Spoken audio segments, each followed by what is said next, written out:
Right, guys, here we are. First week, iLMS, round Interlagos. It's me going live. So this is the first of a new series. We're going to try and do this every Sunday. We're going to do that round about this time, maybe, based on NFL on a Sunday. So that's normally about 6 o'clock onwards. So hopefully, what we're going to try and do each week is pick the right downforce package for the circuit. I can see there's a few guys in chat at the moment, so can you guys in chat, can you just let me know if that sounds okay, if the microphone sounds okay, if it's too loud, too quiet, just let me know in chat. Just give it an adjustment. So I'm recording this as well. This is going to go up on YouTube as long as the recording comes out right. So I've just been doing some testing. So as long as it doesn't look bad, then we'll be okay. And we'll just make some refinements to it for next week. So if probably is quite a bit of a delay actually for chat, so if somebody can let me know if the audio sounds okay, then great.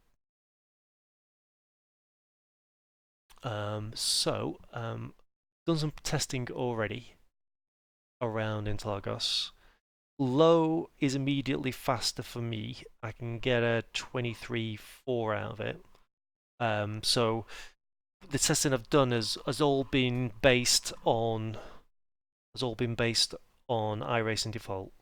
So there isn't any no setting of mine straight away, just being purely iRacing default. So um, so like I mentioned, 23.4-ish, I think it was, and then in medium downforce, it took me a while to get to 23.7. So as you can see, there's a little value there on the screen, which is going to make more sense when we're going to the car. So let's get in the car anyway. Let's get on the circuit. So we are going into a test session. We're just going to test. We just want to make sure that the track state is around 20, so that's all right. We want. Let's just. It's morning at Interlagos this coming week, and we're just going to tap on use iRacing defaults, and then we'll just jump into the track. Excellent. There.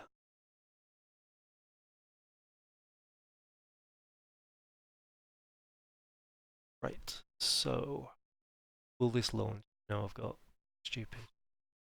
As soon as you start recording, how does this suddenly get?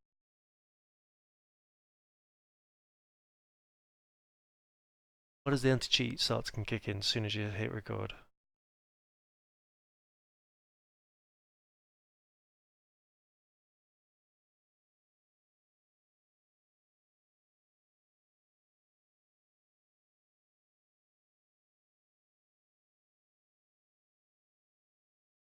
Let's try that. Sure, the same. Come on. There we go. I think two versions going at the same time. Just while that's loading,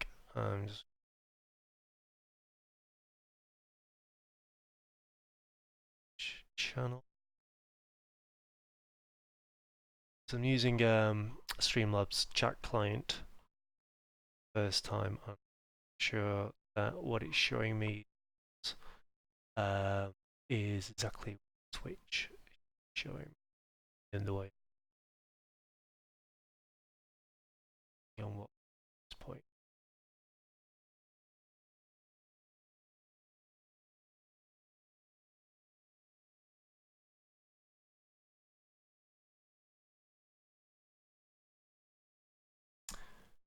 Right.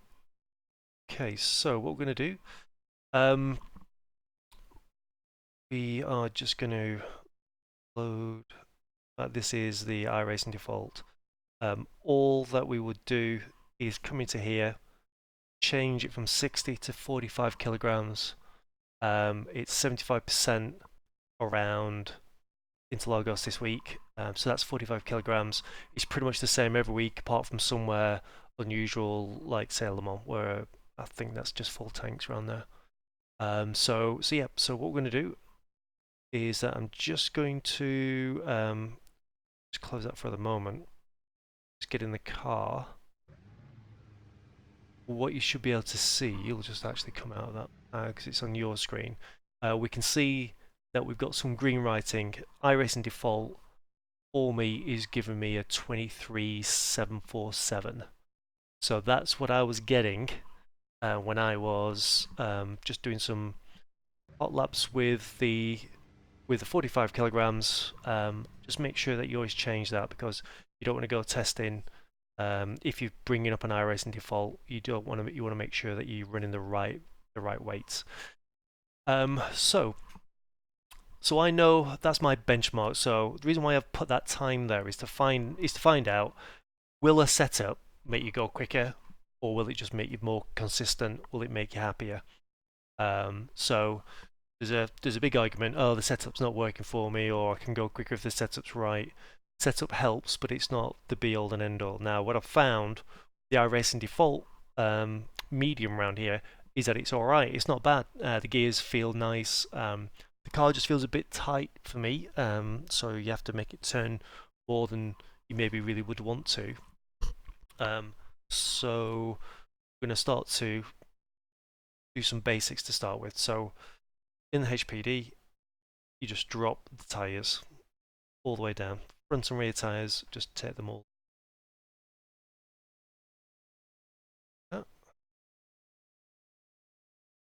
So we're just going to hit apply, and then we'll just go and check, see if we get any height issues anywhere else. So these are the default dampers, default ride height. We can see here where the ballast is currently set by iRacing at 70 forward, so that's a positive 70 millimeters. So brake pressure is high, and we've got 58% from brakes. No third spring, we've got a front ALB of 20 newton meters. Preloads, we always want to, ALB preloads, we always want to try and get them as close to zero as possible. We've got a little bit of towing.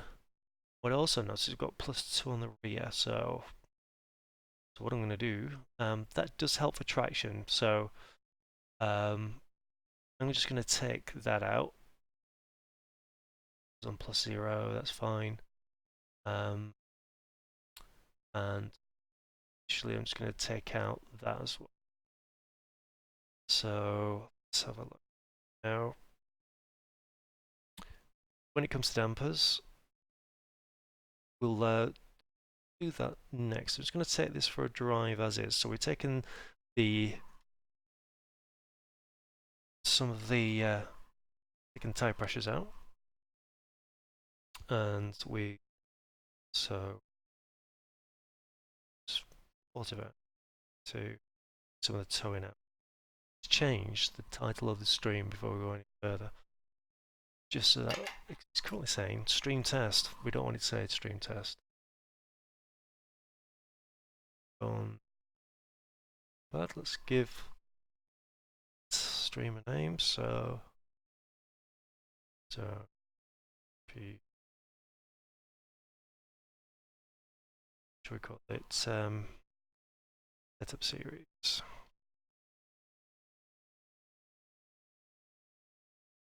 See.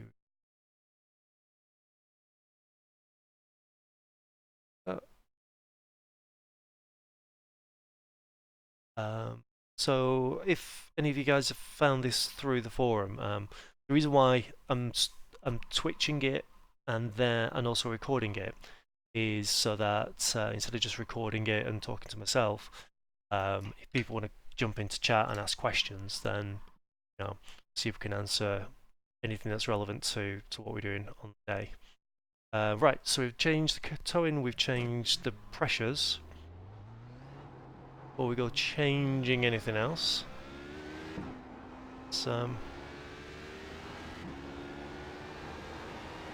let's just get a benchmark on. Let's just get a time in the books. I don't normally get into the 23s in the medium straight out of the box. It's normally about maybe 2 or 3 laps. So we'll see how we're going with that. So hopefully the volume, you can hear me over the engine. I think so. I think we should be okay.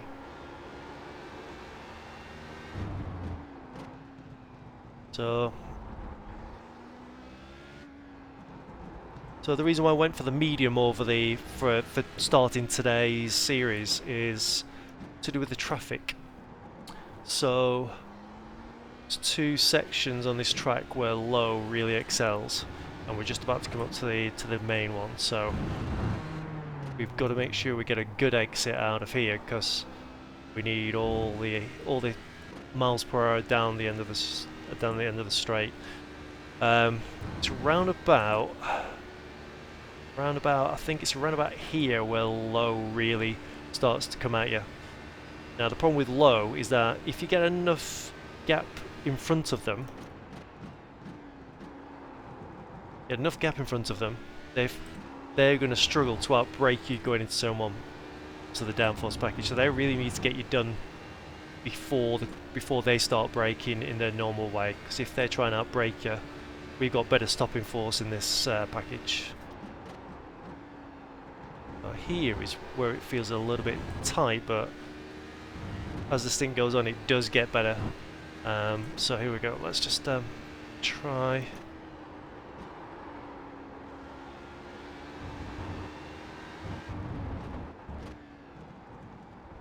Get curve there. Don't too much speed in there, and get on it nice and early. Turned in.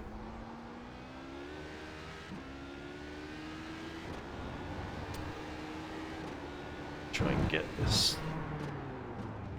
If we get this wrong, then we're going to lose a load of top end. And I was just trying to think as to what kind of a margin you need to make sure that you don't get jumped by a low downforce.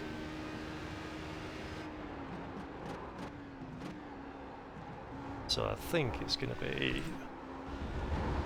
half a second. It's going to be more than half a second. I think it's going to be about a second. I think. But through the practices during before you start to race, you should be able to find that out. But that's off track. But that's if people are going to be running low. Traffic is going to be a nightmare around here once you start hitting it. With the HPD not being the fastest car in the series anymore, it'll be looking forwards and rearwards these days, so you need stability. So the downforce isn't as stable, but if the setup series gets a bit more popular, then maybe people that want a high downforce will maybe look at doing that. Sorry, low downforce, I should say. Right, let's try and do a proper lap. Yeah, cool.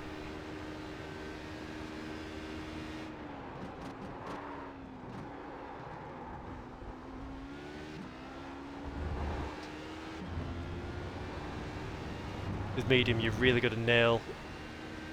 To make it work, you've really got to nail the parts that needs the downforce.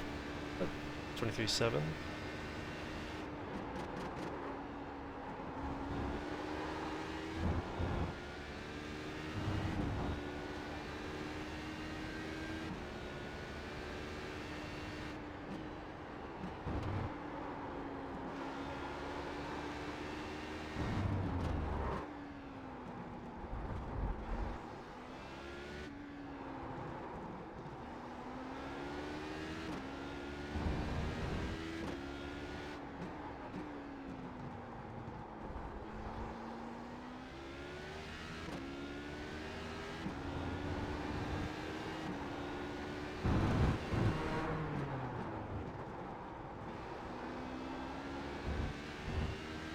Be careful not to get too wide on the exit there, because as soon as you start going on to that curb, it's very easy to lose the back end. Lose time also, so okay, so I could tell the difference on the tyres there straight away. and also on it's mainly on the pressures. So you can see where we are, where we got the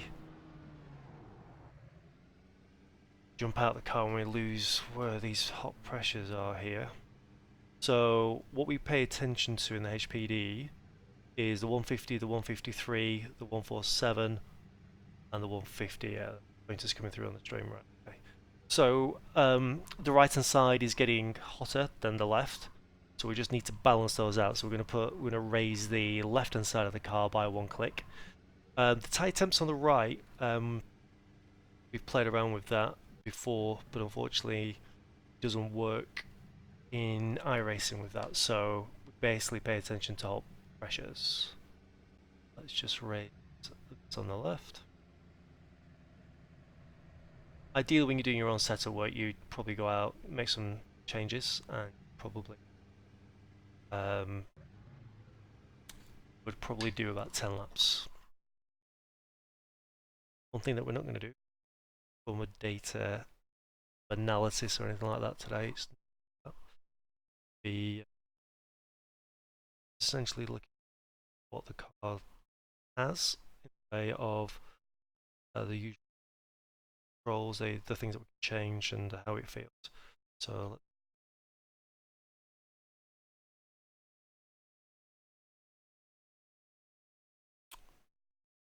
it's going to be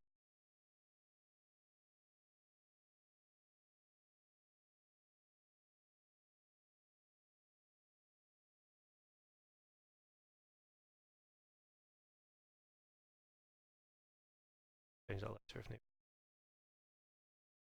So we've balanced the tyres because that separation of pressure will only get worse. So the other thing also is that I'm going to change the front ALB. So ALB governs the side-to-side rigidity of the car. So what we want to do is to have the on the front of the car where the steering is, what you want it to be is nice and responsive. So you can see here,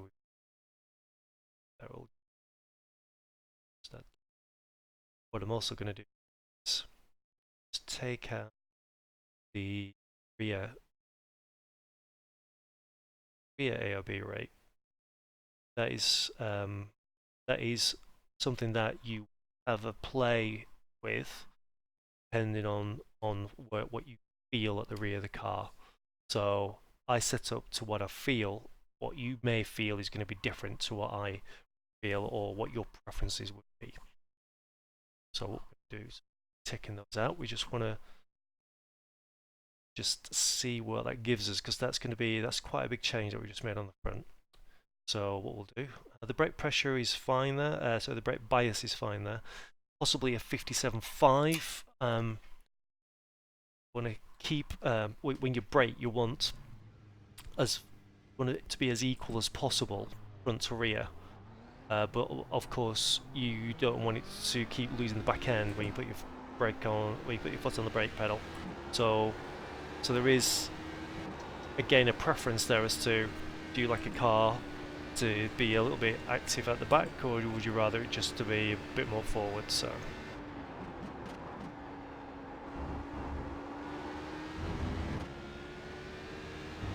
we'll just see what this gives us.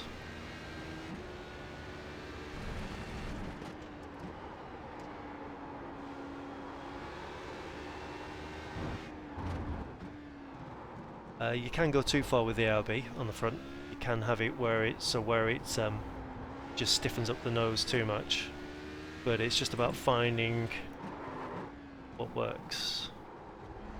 And what it can also do as well is have an effect on your braking.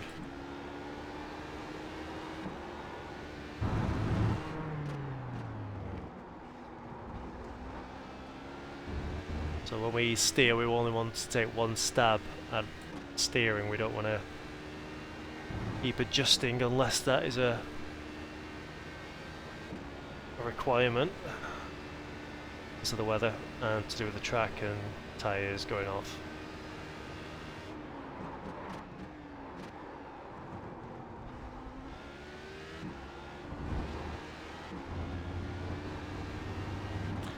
So yeah, so let's talk about times. I really took me a while to get into the 23s, and we went straight to a 23.7, 23.6, which which shows that just doing basics of dropping tire pressures um, and the towing really help. Feel the front end certainly more responsive. I can certainly feel the change in the steering wheel.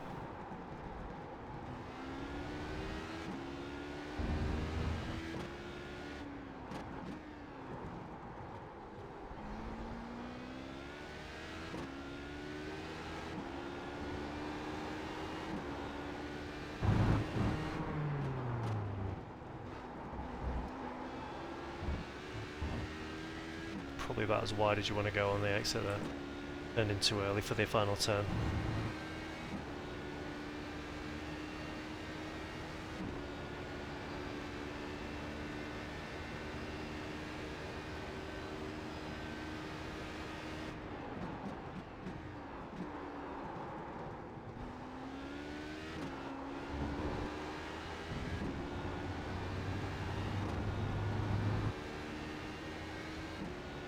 So we can see we've went quicker straight away there, so we're making some progress on the setup.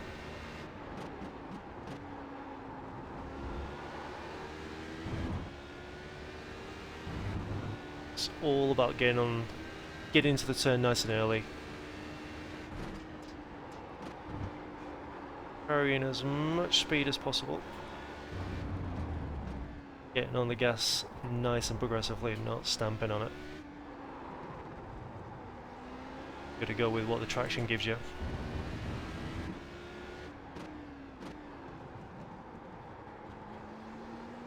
Like that. Let's do one more lap.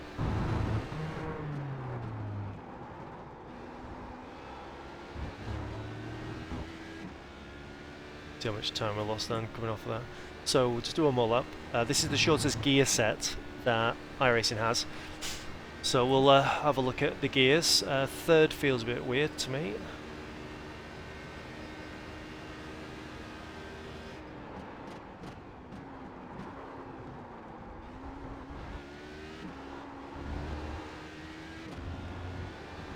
Well, I was saying before, you really got to utilise the downforce for this car because that's where this car makes its time up. If you're trying to fend off somebody in low downforce, you really need to make hay where the car has its plus points, because they certainly come flying past you on the high speed sections.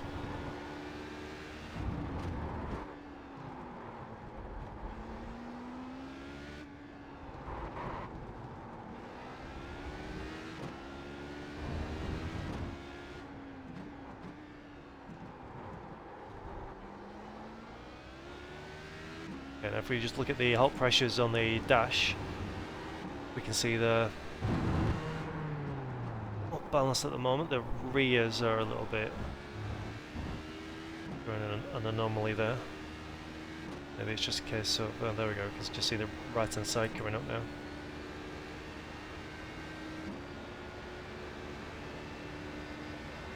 Going up this side of the wall here is good if on the quali laps. So let's have a look. So yeah, so we'll stop that for a start. Self-speak. Right. Okay. So before we go to gears, actually, we're going to look at springs. So front. Okay, rears as well. So it's very rare in the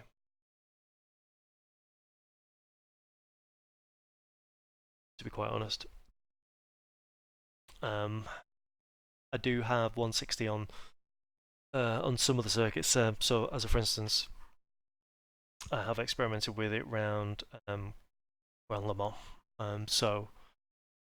But essentially, it's traditionally 150 there. But by all means, experiment if you go. And what I'm going to do, I'm just going to drop the front springs by 2 clicks. Then we need to realign the right heights. We're not going to mess with the rear ones. I'm going to leave them where they fell to. But we're fronts up so that we stay level. Let's see what that gives.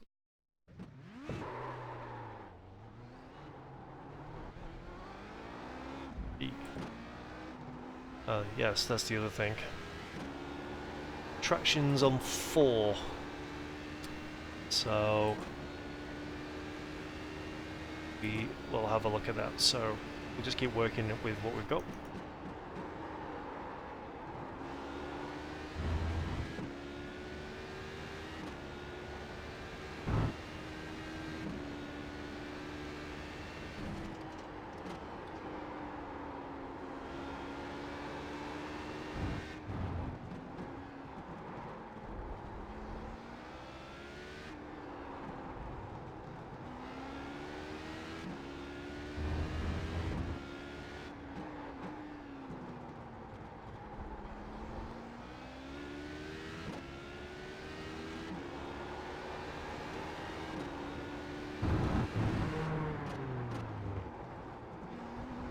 So of course, as you drop spring rate on the front, it's going to make the front of the car feel a little bit softer. So having a higher ARB on the front will just help with that feel, with the car not getting too mushy on the front. So that's another good factor. But I think the ARB just feels a little bit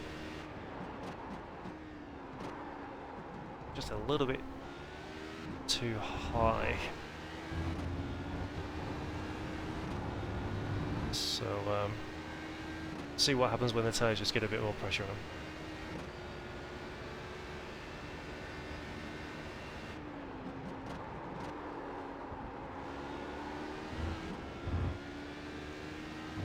So also with any car, it doesn't make any difference whether it's a HPD or not. Don't make too many judgments about setup change until you get some pressure in the tyres.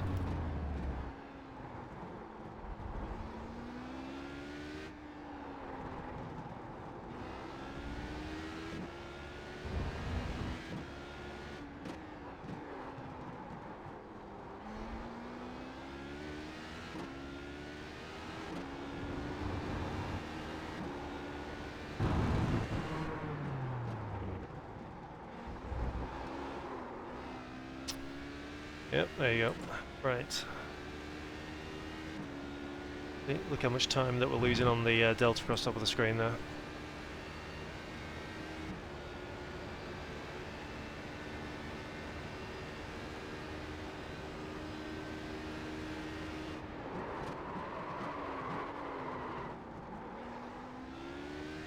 Okay, went into the braking a little bit too deep there.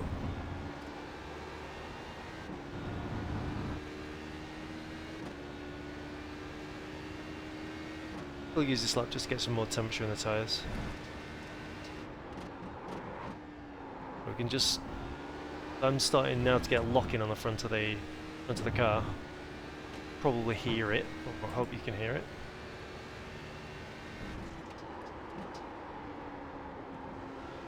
At this point, I know what I'm going to change next, and it's going to be pressure, brake pressure. So we'll run high brake pressure at the moment.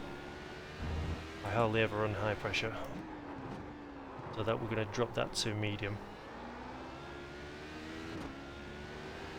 But we'll give it one more lap, and then we're going to change that.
It's mainly the shorter side of the gear, down the bottom end of the gearbox that I just want to change, I think.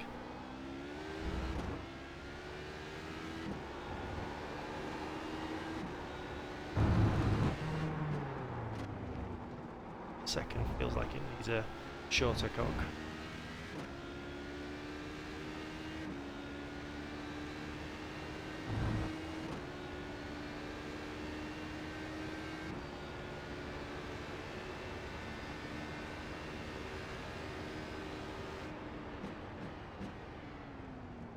But yeah, we're pinging in the 23s. So, like I was saying, with the default, I was hanging around in the low 24s for a while. So at least our consistent lap time is getting better and better. So let's just change the high brake pressure. And I'm just going to bring it back. I'm going to bring it down one click. So I'm going to put more brake into the rear of the car just by one click. Right. One of the things that I'm also going to do is bring it down a little bit. So that just reduces that side-to-side rigidity left and right, which ideally you do want enough front ARB in there because it helps with the steering, the reaction, or how quickly it responds to the steering. Sometimes it can just be a little bit of a detriment to braking. It just feels like you can just push in a little bit, and then it did do that. It did feel like that. So we'll just bring that down 10 newtons. Right, so I want to not keep making small changes and going through, but so the other thing that I look to do, I'm going to change the ballast. I'm just going to go rearward 70 as forward 70. So the ballast is, as you would imagine, it's a weight that can be moved around in the car. So it goes as high as plus 300 and rearwards 300. So the more rearward the ballast goes, the more that it helps you on turn in, and also more weight over the back of the car for traction. So normally, if you have a low downforce setup, it would be more forward to help with weight on the nose, so that you get a bit more traction and the car feels more stable. It's worth changing at this point. We can see here the gears. Take that up to 6 for traction control at this point. So it's more, so it should be okay. Say that second just feels 1, 2. What does that? Yeah, so 5 kilometers in the gear should be okay. Actually, and I'm going to change the. So preload is the locking force that is applied to the diff, and preload. What you're trying to achieve with a preload is to have equal rotation on and off throttle. So when you're on throttle, you want both wheels to rotate at the same speed, or as closest to the same speed as possible. And that's where you would adjust the preload. Now, what it does on the reverse side of that is that when you take your foot off the pedal, if there's too much preload, then it can create a little bit of understeer for you, but not from the front tires. It'll be rear of the car.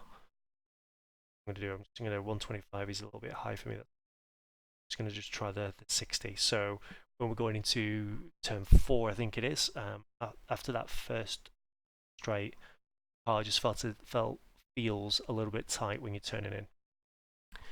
So we'll see if reducing the preload gives us a little bit more. So we don't want it to be too loose going in there. We want it to be reassuring that you can repeat the turn-in every time. You don't want to be having to fight the back of the car to get around there.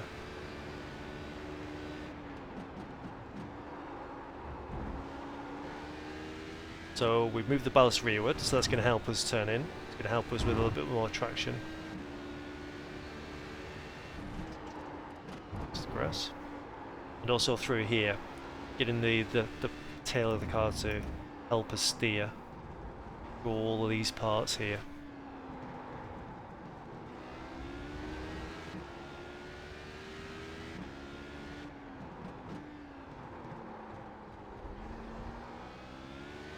That last one felt nice.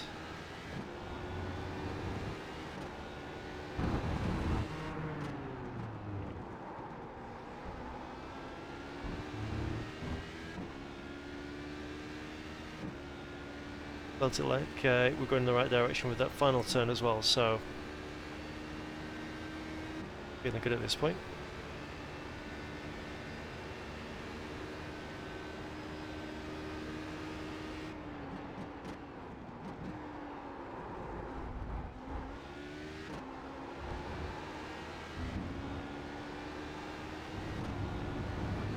Messed up middle and end of that.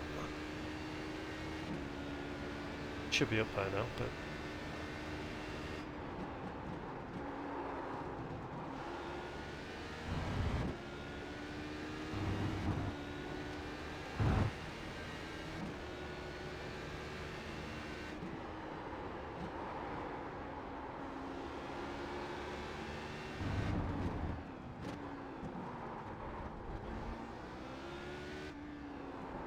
feels like I just need to put more of that preload back in, I think. We're taking so much out.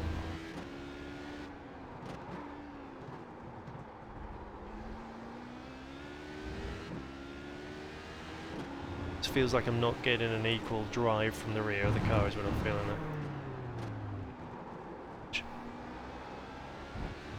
It doesn't help us on throttle, which is what we're trying to get to.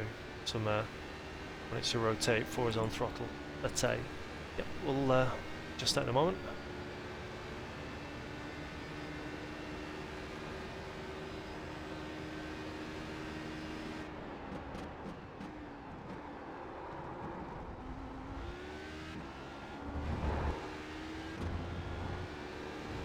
Also definitely tell the rear wanted to come around a little bit there with the braking, moving the brake bias rearwards one click.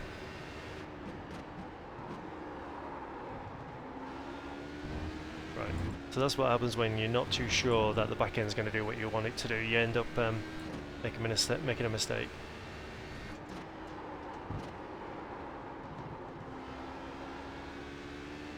Right, so I'm going to there for that run, and we'll just go and make a couple of quick changes. Again, like I mentioned, the rear of the car felt like it just needs some of that rear locking back in.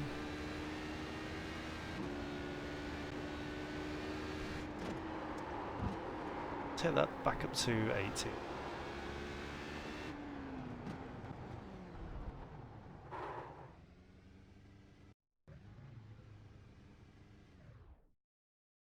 I'll just fix that first.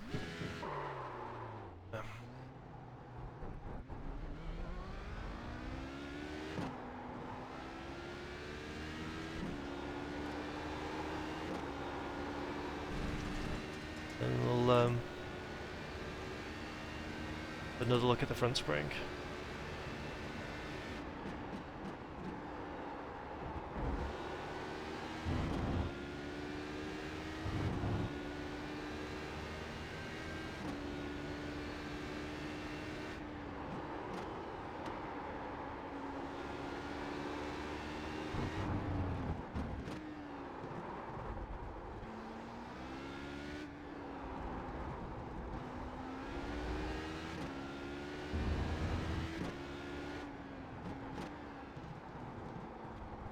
One of the tricks with this car is to try and use as little steering as possible.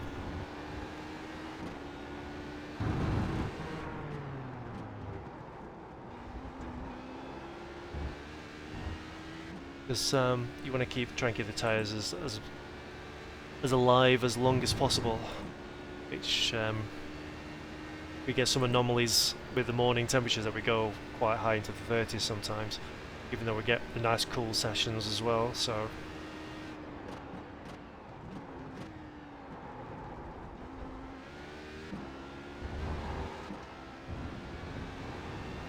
line through that through that middle turn that I haven't found yet. It's there that I normally use, and it just allows you to stay on it. See if we can find it again. Yeah, that feels like the push from the back equal size now. Maybe another 5 newton meters, maybe.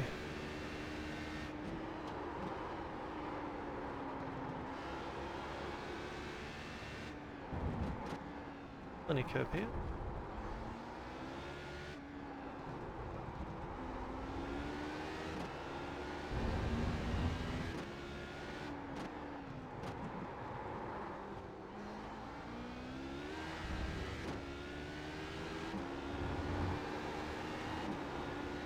Bit too carried away, I think.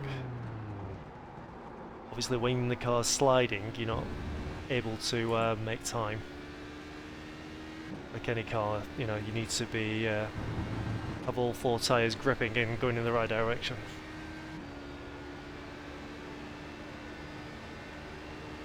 I'm not going to go around again, but it's easily more time in that, which I threw away. You can see that we're getting more southern on the time from where we first started, or that best lap where we started, and we're easily able to get inside that time first flying lap and on, so that's good. Right, what I want to do is just see, I'm going to take 2 more clicks out of the front spring. Just want to see what the nose wants first before we get into anything else. So take 2 clicks out. Right.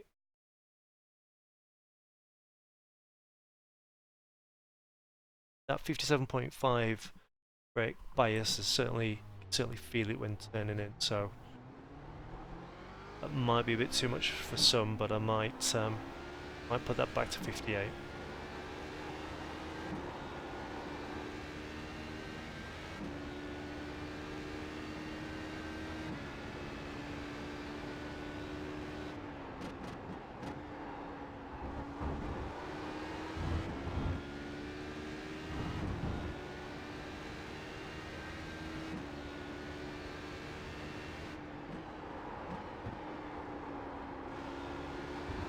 That felt good. See if that holds like that. There's always a sweet spot. It's just a case of just finding it to do with the front springs.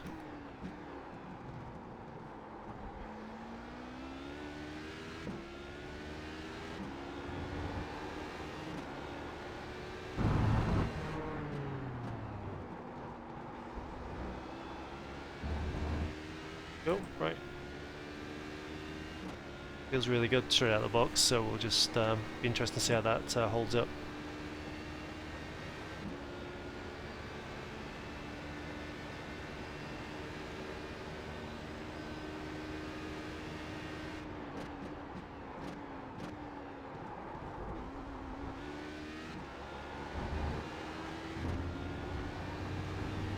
That felt more like a better way to go, getting through the first chicane.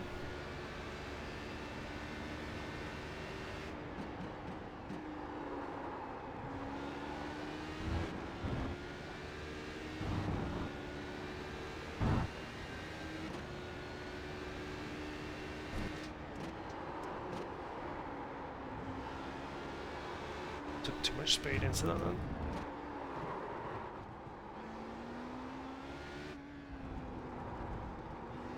Get back on the gas there surprisingly early. But don't stamp it, you just feed it in. Just like this here. And get on it.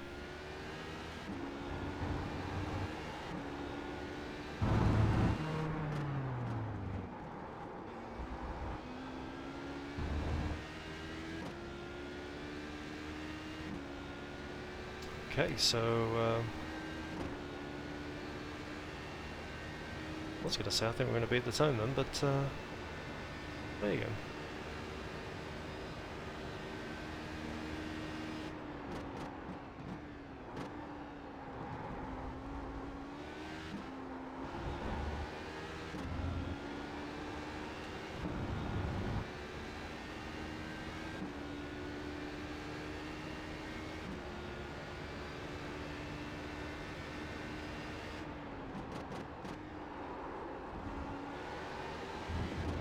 felt like a better turn until I got on the gas a bit too early through the centre of the corner. Get an off track. Probably the easiest place on this circuit to get an off track. Just need a good tight line through that. Don't want to take too much speed through the uphill right-hander.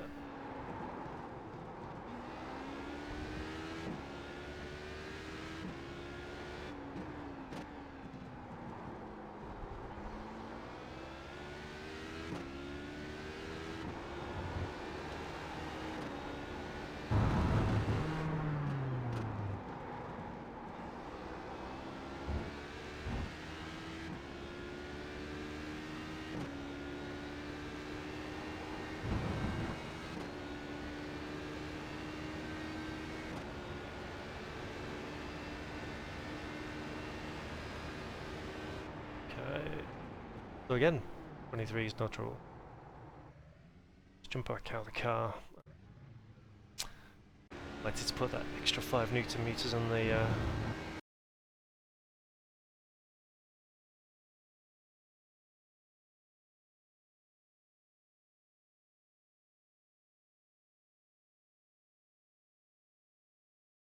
170s feel pretty good. I'm not going to go any softer. I've got a feeling that it'll just go a bit too mushy. So I'm going to leave it at 170. Maybe have a look at that again. Maybe. I'm going to put that back to. I think obviously you guys are going to get your hands on this if you want it. So I don't want it to be too rear in the way of braking. So we may compensate with a little bit more ballast at the back soon. Brake pressure as well is a personal taste. But what we're going to move on to next is it's too much. Fine, we're going to do that next after the okay. So here's dampers in this car.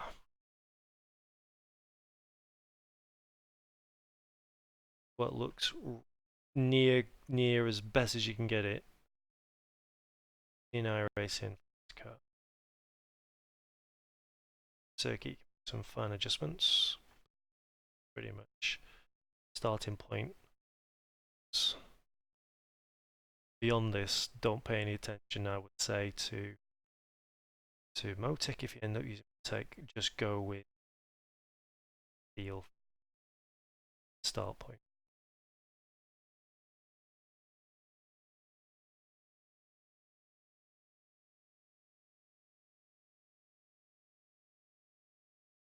Chat about what dampers do on 110.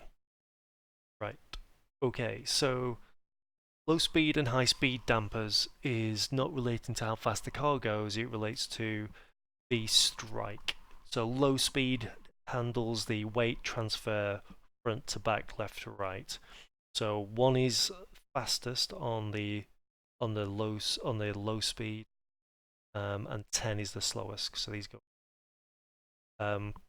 So as you're putting your foot on the brake, the nose will drop quicker when you've got number 1. Foot on the throttle, now put its number 1 also on the back of the car, we're going to get the power down quicker. So if we wanted to make any changes, then what will happen is that if we feel that the car is spinning up too much and we want to calm that down a little bit, then what we'll do is increase the rear low speed compression damping if we wanted to soften that off a little bit. I generally tend to bring the high speed up with it as well. In Motec, if you change the high speed, it generally tends to have a mild influence on the low speed as well. So see, I won't have too much of a big variance between the high speed and the low speed bound on the car in this on this car anyway.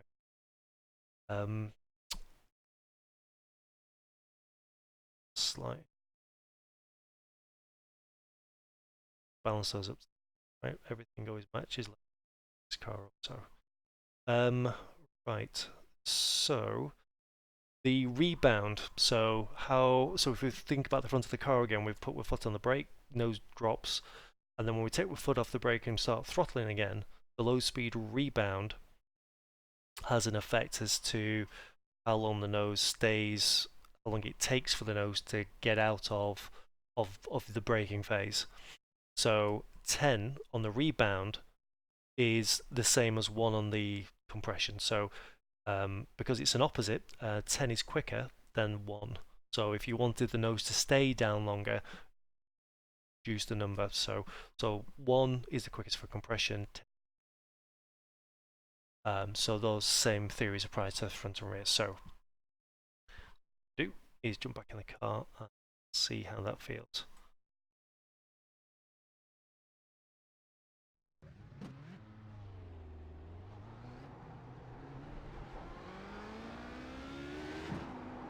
Now, in the new GTEs, the dampers seem to work really well in there. So it's just this car is quite old. It'd be nice if we got a refreshed version of it. Hopefully, with decent visibility out of it, because the LMP one is just awful for trying to see somebody out of.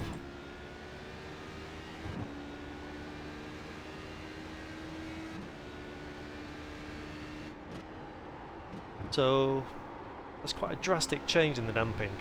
So I would say, no matter what class of wheel that you have, I think you should be able to feel the difference in that deviation in damping. So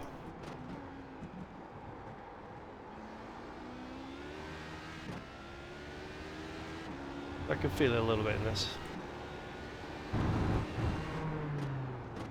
No, to me, the nose doesn't seem to want to be as washy. It seems to be a bit more responsive. Seems to bite that little bit better. So.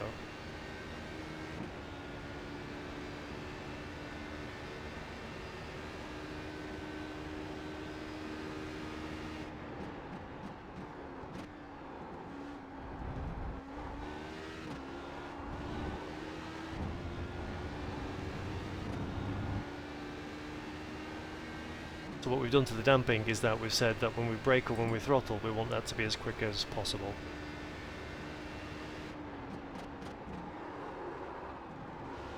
I'll slid it a little bit there.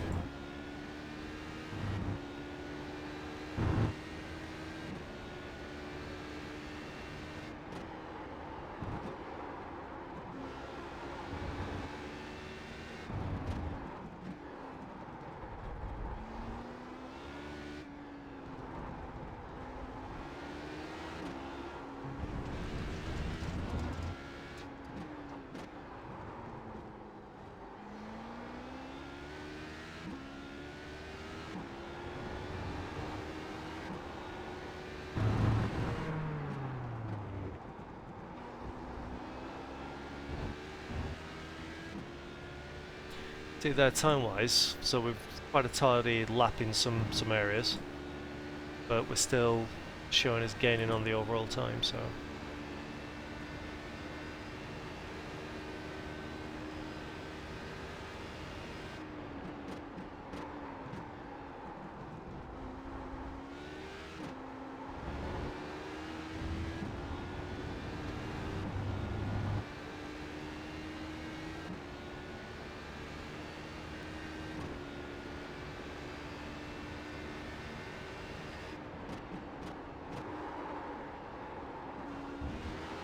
okay, that's getting to be a problem. Go around one more time to see how that plays. Feels like we're not getting the car slowed down enough there.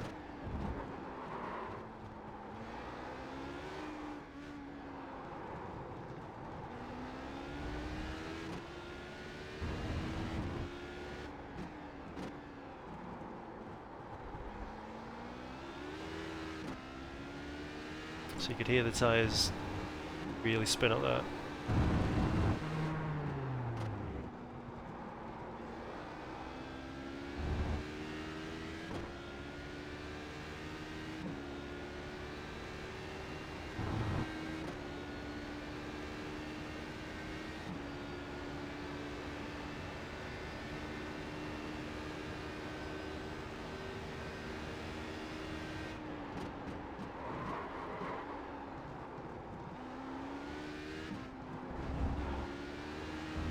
clearly hear the lock-in going into turn 1. So we've gone from a 6 to a 1 on the front of the car. Well, let's see what this does here for us now.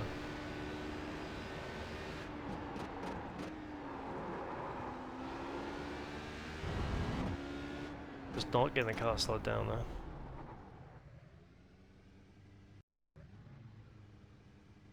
Okay, so when you change a drastic change like that, it can have an effect on the car, as you can see.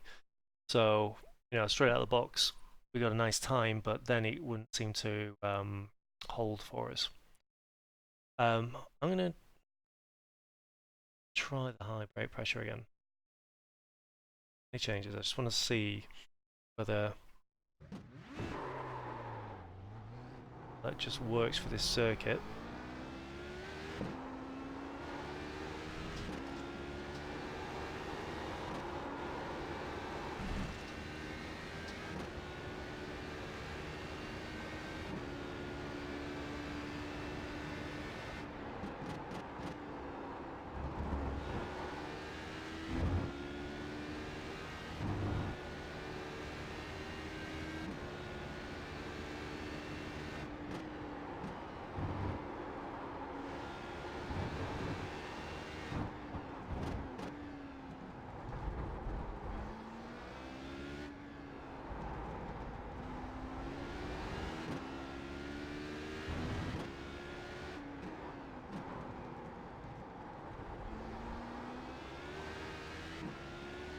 Yeah, we're getting quite a lot of wheel spin there now. So,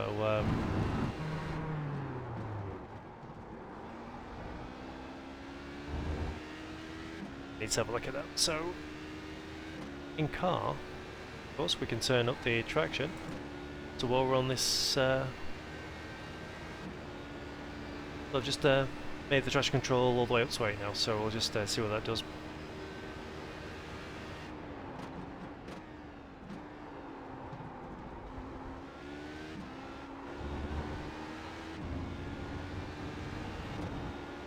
Must admit, bringing the high brake pressure back seems to feel nice. Get the car slowed down.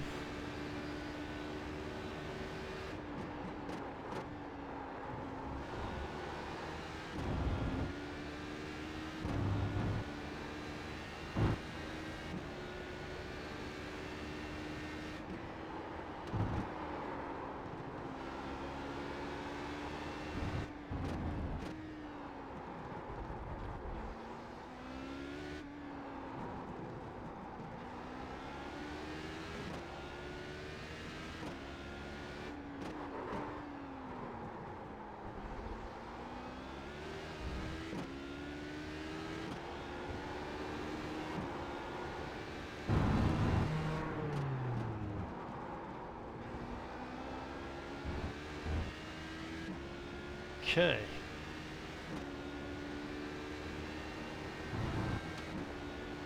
So yeah, I think sticking on the high brake pressure is definitely helping.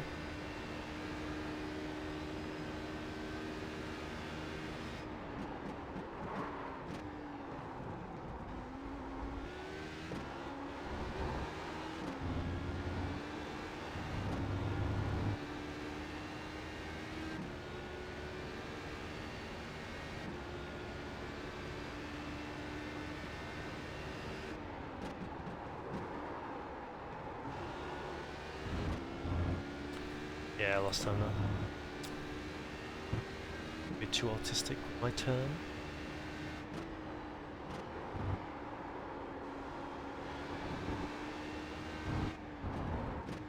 You see with the double right-hander, when you get it right, you can see how much time you can make up.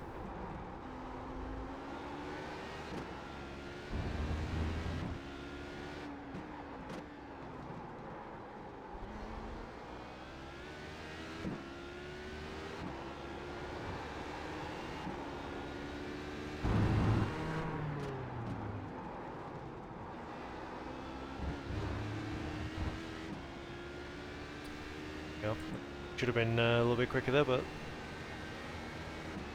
problem was between the chair and the steering wheel.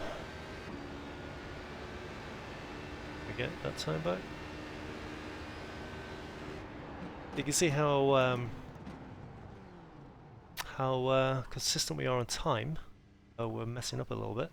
So you can certainly see going through the lab how things are speeding up. So we're going to keep all of those changes. Maybe just on the rear of the car, I think we need to make the damper just a little bit slower. Oh, it's certainly spinning that rear tire. So I'm going to go to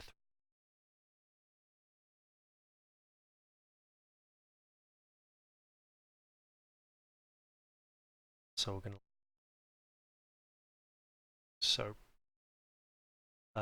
what I want to do first or next in the list is rear downforce. So will it make us go as quick as a low downforce car if we take all the wing out? No. It's not really about the front the straight line speed. It will have an effect on that, but it's not really about that.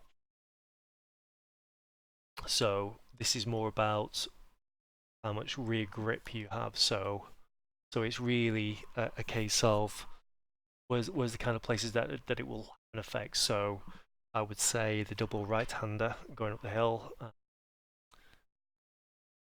and also through the first sort of S's. That's what we'll do. We'll take 2 clicks out of it. So the rear right height does have an effect on the rear downforce also.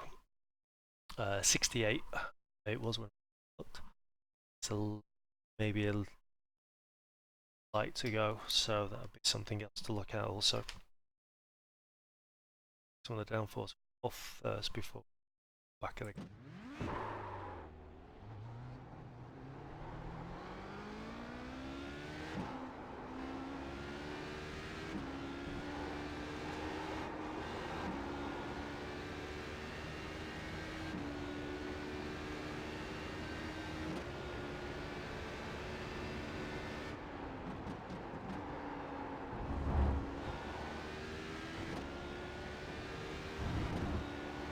right.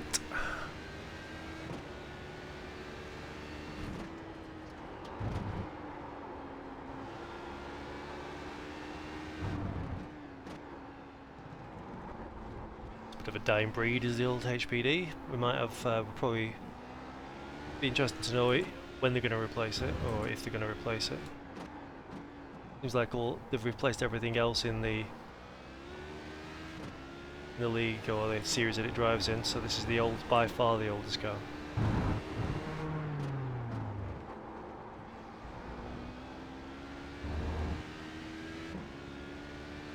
All right, so we didn't feel any ill effects on that first outlet to do with the rear downforce.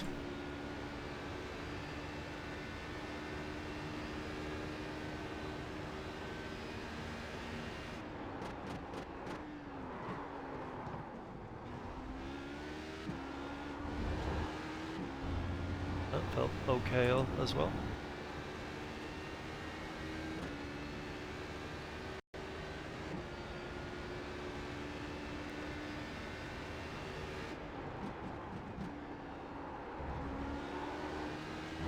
No ill effect there at speed either, so we're just going to check these uphill right-handers. If anything, it helps you having less pressure on the back of the car, which essentially downforce gives you is pressure. Pressure gives you grip.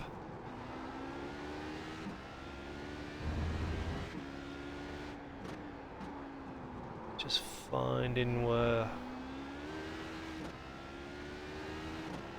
things start to fall off in the way of performance.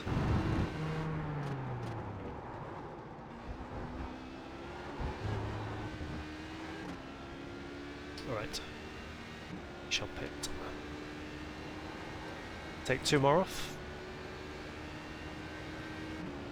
Try a pit here, let's see what, like, oh, there.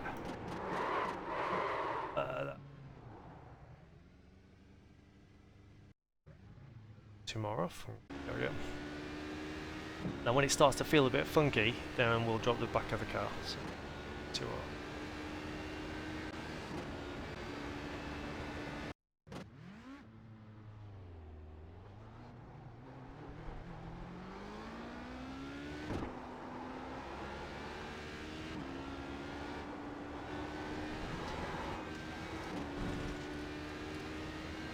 Could have been embarrassing.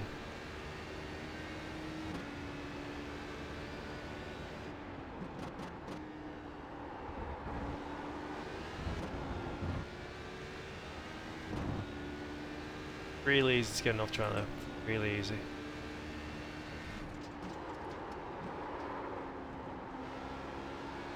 Too quick. Okay, that's definitely a change.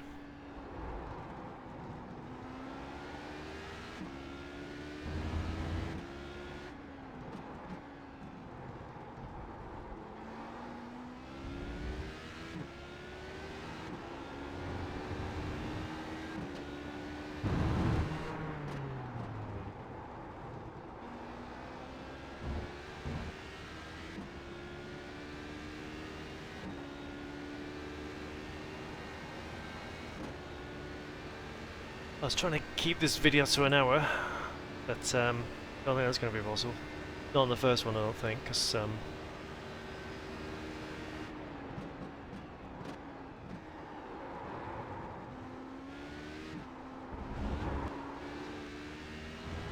it's a driver error. So we're going from a standing position, so next week we'll be using the same setup and then adapting it to a new circuit.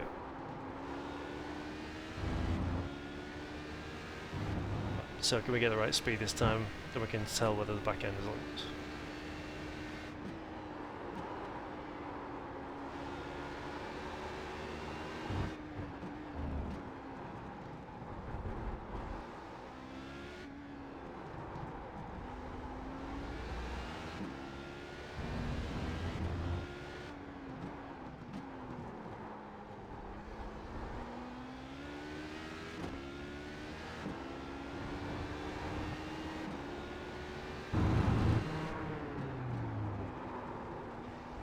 Certainly responds differently. That final turn, it definitely responds different. So, instead of keep driving on that one, I'm going to drop the rear ride height a little bit now. The worst I've ever taken rear downforce is probably sort of. I don't think I've got 12 circuits. But yeah, that final turn definitely felt different. So run 68mm at the back. So I'm going to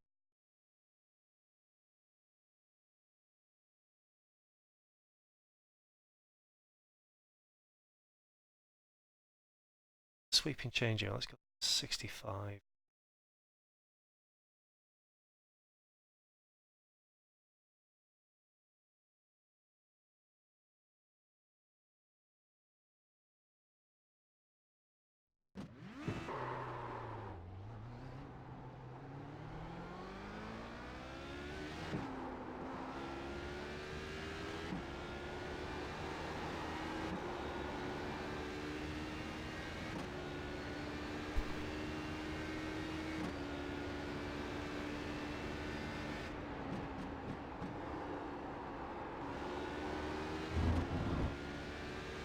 So what happens when you drop the back of the car? So we're taking some of the weight off the nose of the car. We're potentially giving a little bit more downforce as the car is lower to the ground, closer to the ground.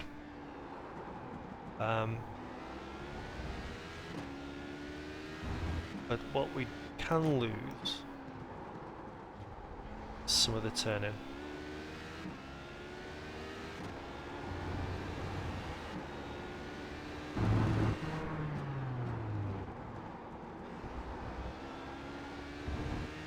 Granted, we weren't going full chat then through that final turn, but that felt better.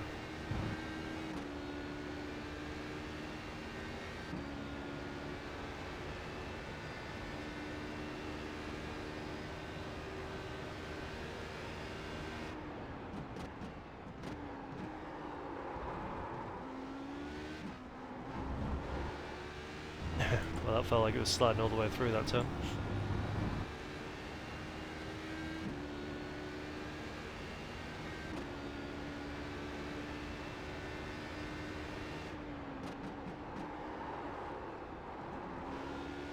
Didn't slow the car down enough then. But it's not as unstable as it was. It really went... The time when I lost it in turn 4 previous, it really wanted to swing wide. So it's not doing any of that for us now.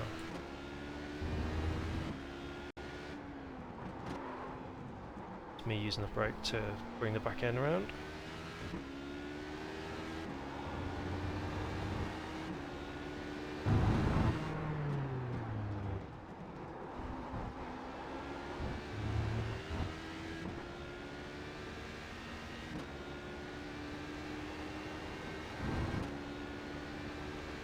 But we should also get a little bit more top end because we've got the back of the car, so there's less of it trying to cut through the air.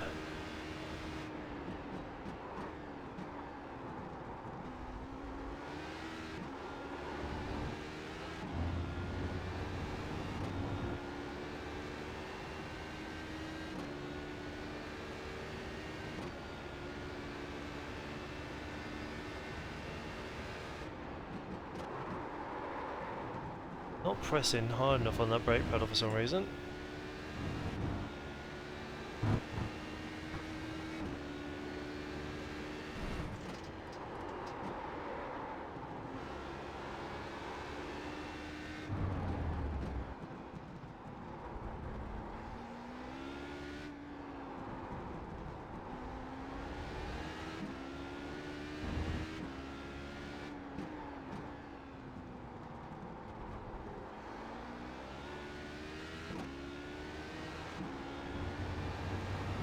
To see the time getting through there.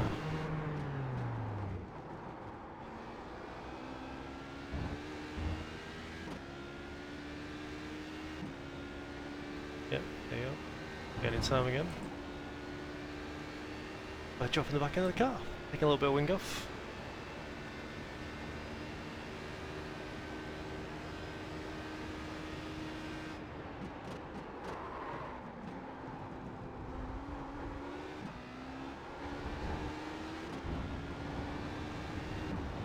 You can see through that first chicane, I think it was the centre chicane, I think they call it, is we're certainly getting more control and grip.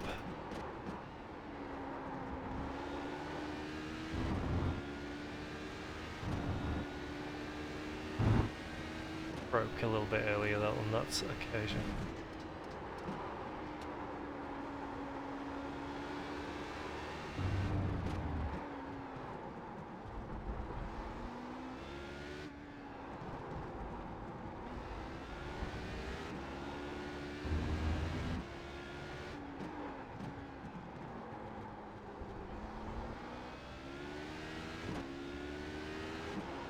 Wheel spins. Feels a lot better coming out of that slow corner.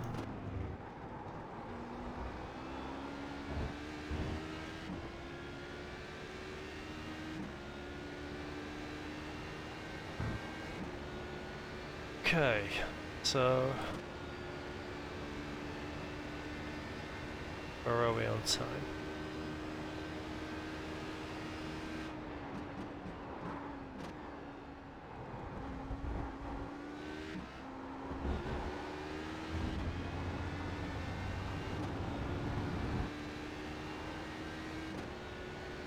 Go through turn 4 here and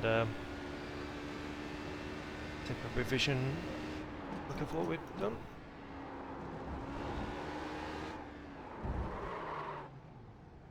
So it does feel like the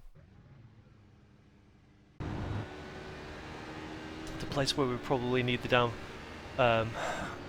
just feel the double right-hander uphill does feel like it is understeering a little bit more now. So so we could potentially try and take some more wing off because we just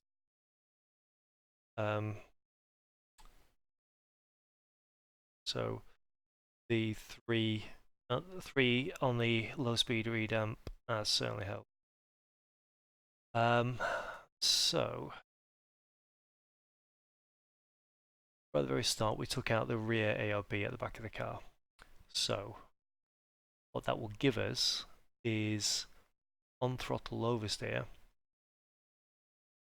But what it also does, stiffening the rear of the car, is that it will give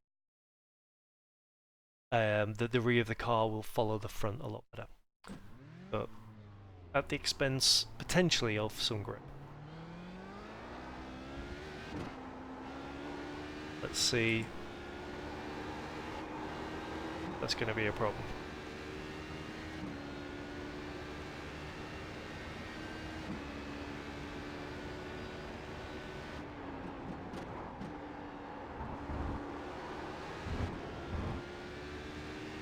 It does feel a bit weird talking to yourself. For over an hour. Oh, well, that actually does feel really nice.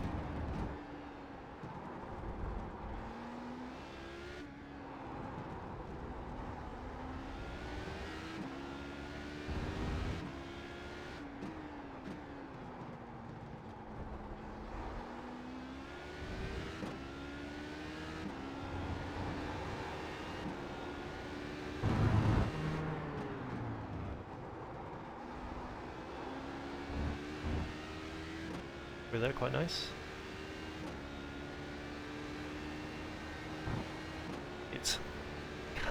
Can this bring us a bit more time?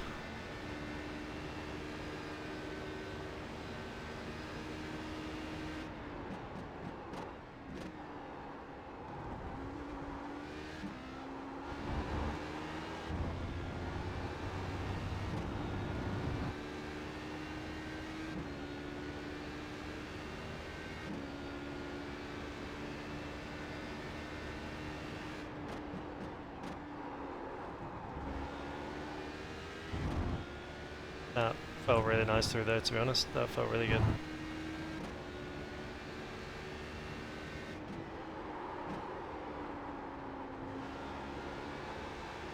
Wide.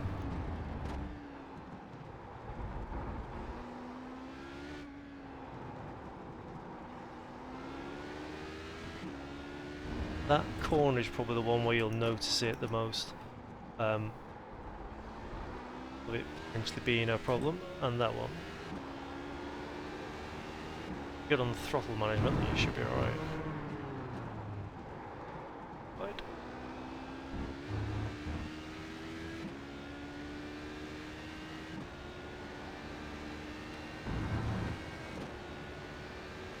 And I must admit, I'm quite surprised that the default gearing is seems to work really well for this circuit. So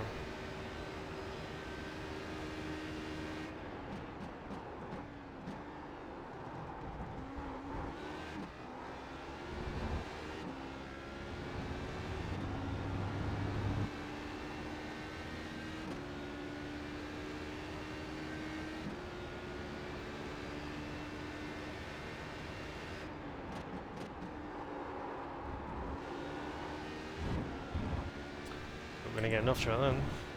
Okay. Right, so we'll go back into the pace after this lap.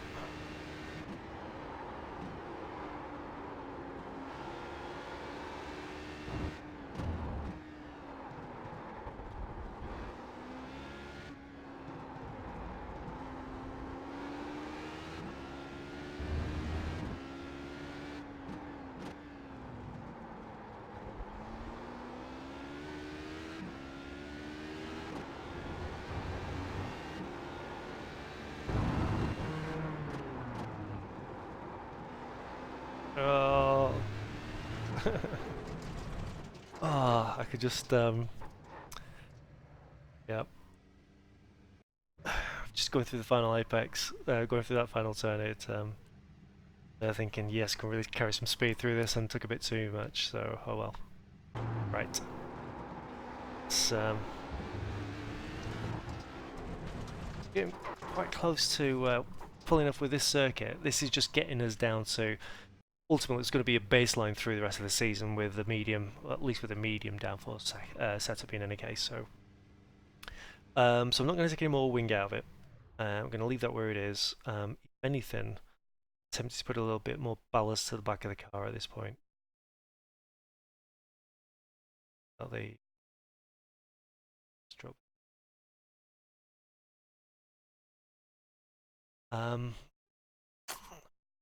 Caster. Might take some of the caster out. I'm not too concerned with the camber that we have. So camber is the angle that the tyre leans, so you'll notice that the top of the tyres are close to each other at the bottom. That helps with turning, but the straighter up they are, the more traction you get from them. Not too concerned with rears too much, but I'm going to set them down to 2. I'll leave fronts and quite so what I'm going to try this time, so like I said, I'm going to just change ballast. I'm going to take that to make a quiet change. Change the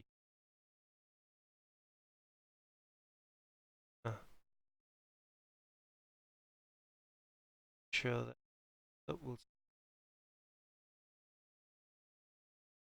may end up putting that towing on the front of the car back in. It's morning, so we shouldn't burn through the too much.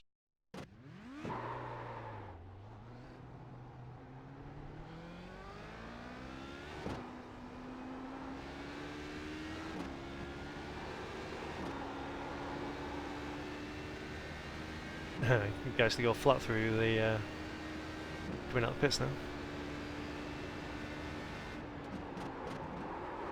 E.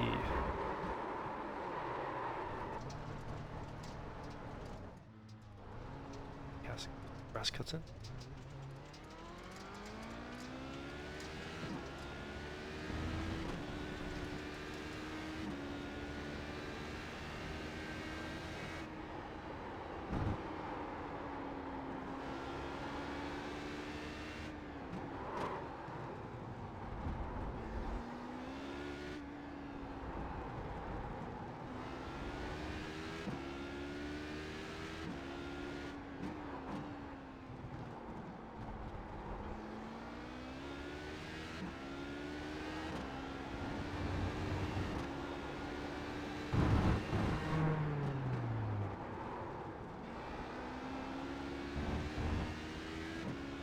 So don't forget that extra ballast to the rear of the car, not just help with the turning, but it'll also help with a little bit on the traction as well.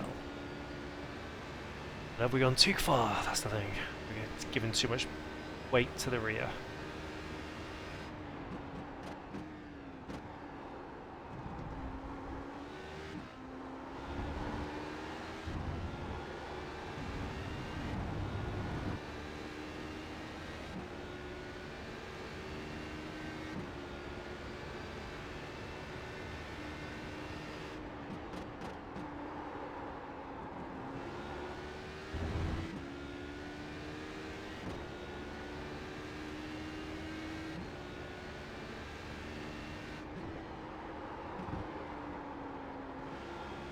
Now the tyres are warming up, it actually starts to feel nice.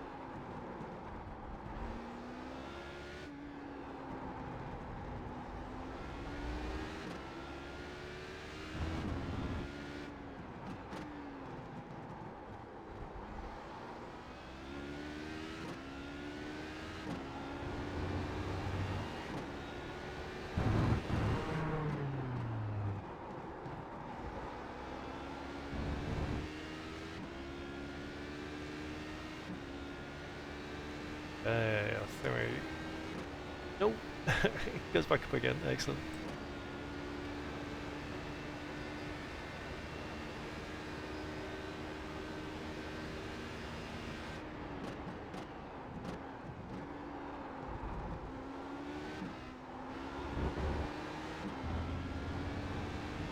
Yeah, still not come back to me yet. There is a way through that, but I'll find out eventually.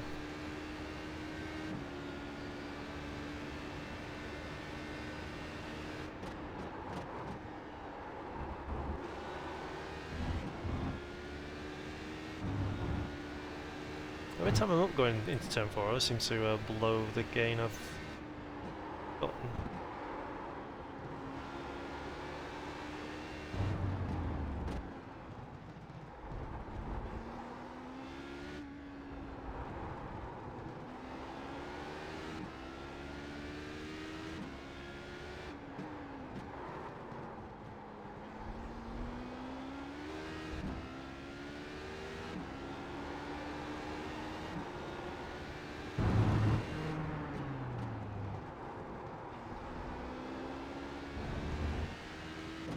Right. A better improvement.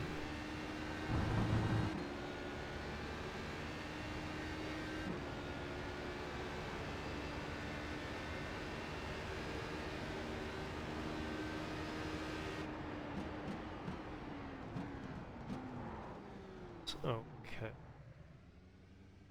So, improvement in optimal as well. So,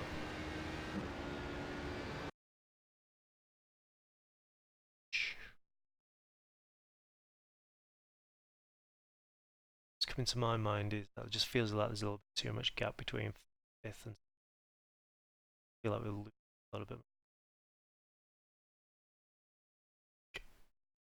I got to change. So we just want to try and make them a bit better at 4th. See what thing is. You won't really know what your top end needs to be until you're following somebody. I think we've got enough in hand with the 6th gear, but obviously as your fuel load comes down, your top end will get quicker also. So the 6th gear is really something that you can only validate when you're in a session, practice session.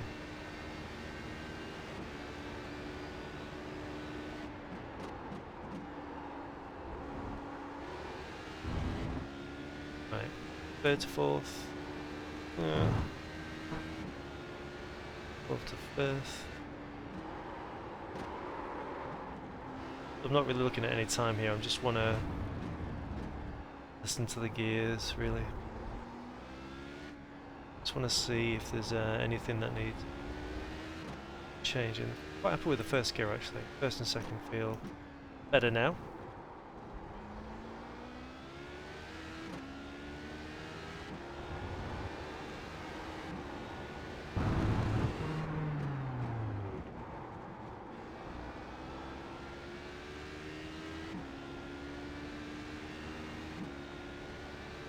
So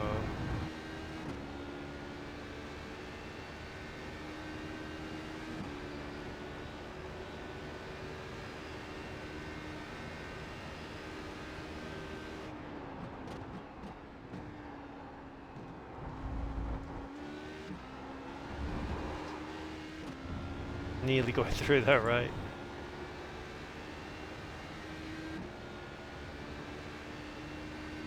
Okay.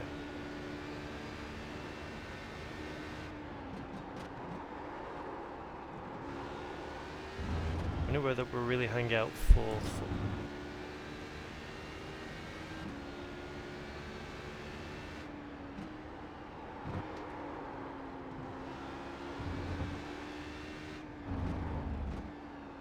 Third for the uphill right-handers.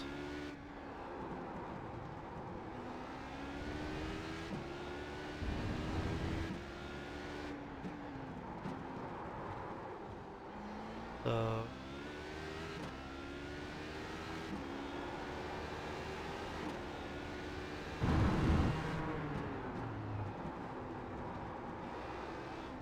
yeah, so I'm just gonna try and make him 4th one click. If not, I'll just put 4th and 5th back to where we started.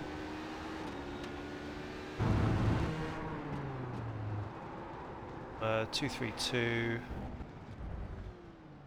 Not too much, you know.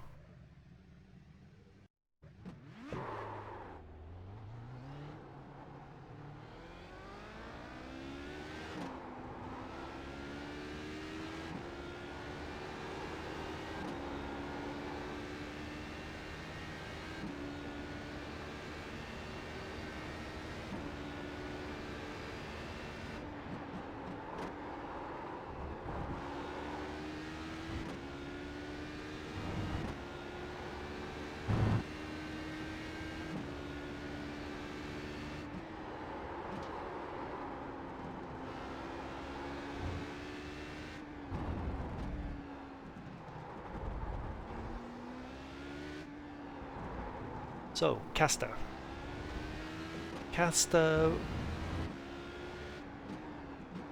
is about steering, about when you turn the wheel, how much dynamic camber, in a sense, you're going to be loading into the car. And for the lower speed turns, you want less caster. For higher speed turns, you want more. You only really one high speed, and that's the uphill two right-handers. So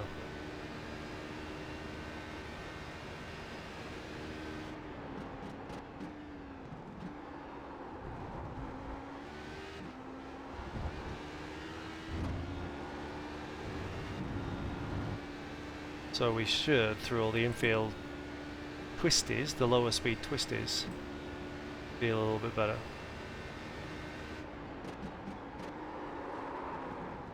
Get the speed down again.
Okay, it's going to gear select. Certainly not. We're losing more than we were previously gaining. So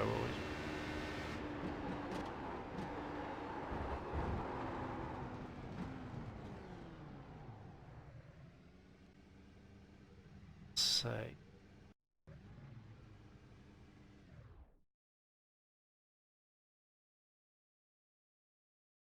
so. Not really touched too much on the DFS apart from preload. So the preload, as I mentioned, is all about the locking force between the two wheels, side to side. That feels about right, if I'm being honest. So what do the other sections mean? So decel is amount of locking that it'll apply off throttle. That will give you a, if you feel like you're getting a bit too much understeer, and you know that the front of the car isn't pushing, but the car won't turn, doesn't feel like when it's turning like it's tight, then you can reduce the number that will free up the off throttle. If you feel that you want more security and maybe the car is too, it's not that it's pushing, but it just feels a bit too lively, you can calm the car down with a higher number on the decel. Um, but the good thing that it does, if you have a higher decel, is that it does help with braking as well. So it's you actually giving the car more mechanical assistance to slow the car. The XL is the lower number is the lowest amount of force that it'll send to the rear tires. If you increase it, then you'll get more torque or more power going. Well, not necessarily power, but more mechanical force going to the back tires. Um, Now there is, I suppose, there's an argument that you could just put the clutch plates down to one maybe and turn up the 10, and then also turn up the XL and see if that helps you in different. But you know, different configurations or combinations will give you different feel. Um, but yeah, we're on full C control. yeah, I think we're at a good enough place where we can stop. Um, Feels like it rambled on quite a bit, as opposed to it being a more pointed than it needs to be. But the first week is always going to feel like it is a longer setup because we need to tune in a like a starting point. So we've got to that point. I think it's going to be okay. So let's just look back and just go back in the car. So we have dropped the car speed-wise, or time-wise, should say, by 4/10. So not a huge amount, but if you can maintain that sort of time through the race, through the laps, then that's what you really need a car to do for you. So you can have a car really fast, but can you keep it going that long? So you need the consistency of being able to lap at a close sort of grouping into lap time. So yeah, so certainly feels better than where we started. It was a little bit tight. Would I make some changes for me personally? I would do, but I think this is a good sort of a good safe um, setup to start with, especially for around here. So what I'll say, this video is going to get published to YouTube. So if this continues to happen and it's useful for some people, then I'll keep doing it. But if nobody uses it, then obviously there's no point to me sitting here and talking to myself. So I would stop it. But we'll see how we go. Hopefully the recording element of it came out okay. Hopefully the stream element came out okay. But we can always make changes if that's needed. Okay, guys. I hope you find this useful, and maybe see you on track, and I'll hopefully see you next week. Take care.